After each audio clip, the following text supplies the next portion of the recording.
Good morning, everyone. It's nice to be here. Got your, there you go.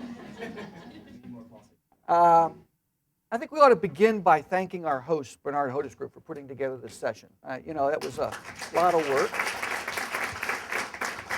I've looked at the program, and my session is the low point. Everything is going to be uphill from here. But what I'm going to do is try to cover an important topic in difficult times.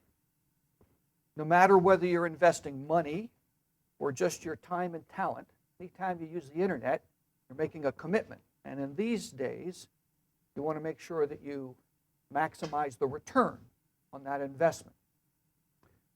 And I believe that the key to doing that, the key to maximizing your return on investment, is a matter of perception. I had to learn that lesson the hard way.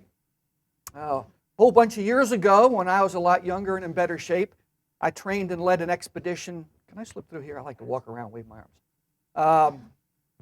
To climb the Matterhorn. There she is, one of Mother Nature's most glorious creations. This is the Cervino face, the Italian face of the Matterhorn. It is technically the most difficult to climb, and that's what we set out to do.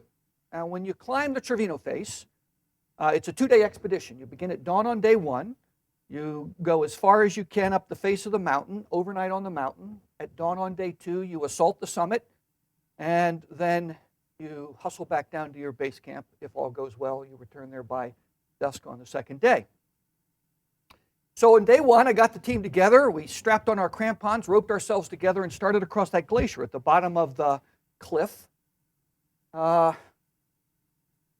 We were roped together because we were climbing in the late spring, and glaciers have this bad habit of erupting into fissures as you're walking by, and climbers tumble into those fissures. So we were roped together so we could pull the unlucky climber back out. But on this particular day, we managed to make it across the glacier without any problems.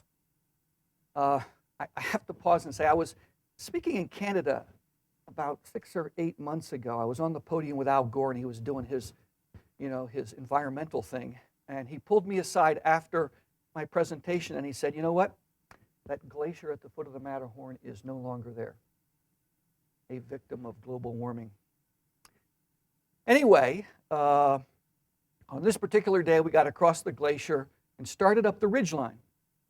Now, this is just basically conventional high-altitude rock climbing. You're sticking your fingers, your toes, your knees, your ears, anything you can, into little crevices in the rock, and you're leveraging yourself up a couple inches at a time. Basically, what you're doing is you're crawling 1.5 miles straight up 6 inches at a time.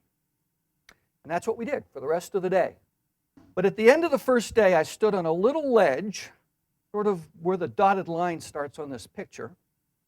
Looked out, and as far as I could see, I looked down on clouds and mountaintops and plains. It was truly a spectacular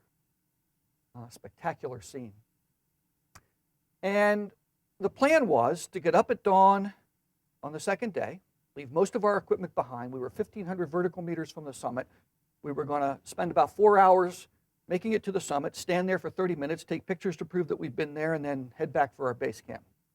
But, Mr. Murphy paid us a visit over the night, and 3 of our climbers came down with altitude sickness.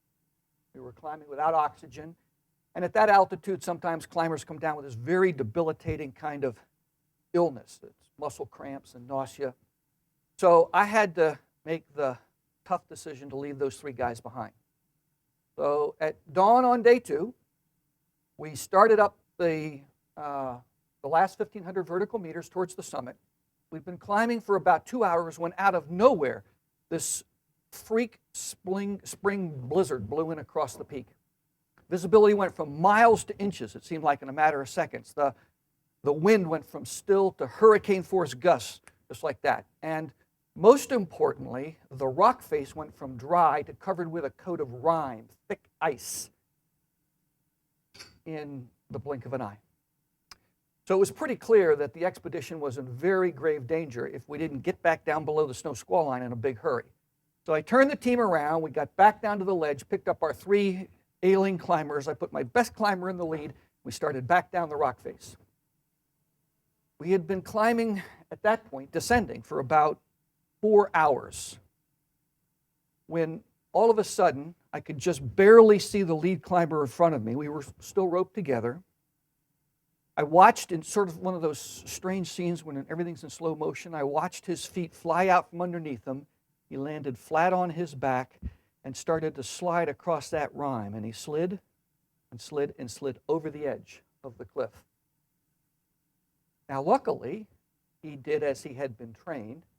He had yelled fall when his feet went out from underneath him, which was the signal to everyone else in the expedition to drop to the ground and hang on.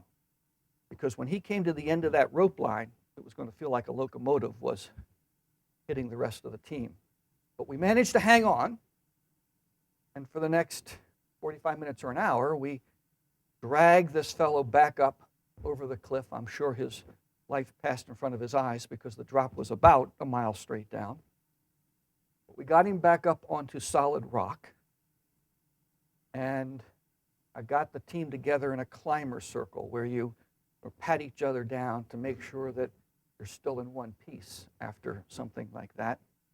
We ran around the circle and everybody seemed to be okay.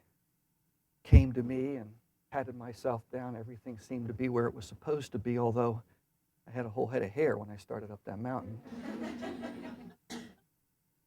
I put the next best climber in the lead. We started back down the rock face. A couple hours later, we broke out of the snow squall line onto dry rock. And by the end of the day, we were standing back at our base camp.